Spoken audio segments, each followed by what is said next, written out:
peisazhit e mbajtur në Florensë në vitin 2000. Sipas kësaj konvente, peisazhet me vlerë natyrore, historike dhe kulturore duhet të mbrohen, menaxhohen dhe planifikohen në mënyrë të qëndrueshme. Shtetet duhet të integrojnë mbrojtjen e peisazhit në politikat e tyre dhe komunitetet lokale duhet të përfshihen në vendimarrje.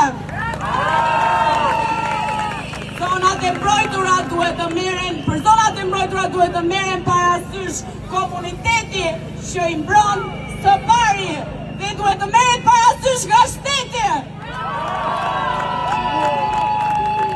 Dhe në Shqipëri si shumë të tjera kjo gjë nuk ndodh. Turp!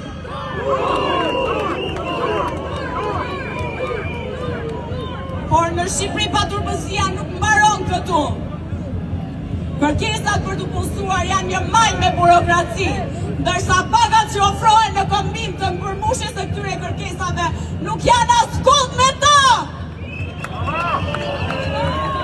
Po studentët, në vende si Gjermania, Austria apo Hollanda, studentët mbështeten sepse konsiderohen e ardhmja e vendit.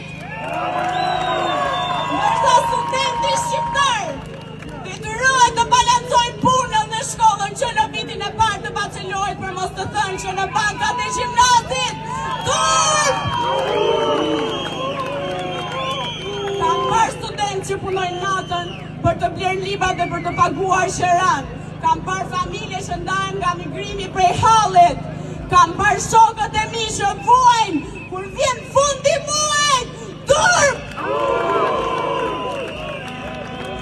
Studenti nuk ushqehet me premtime. Familja nuk jeton me justifikime.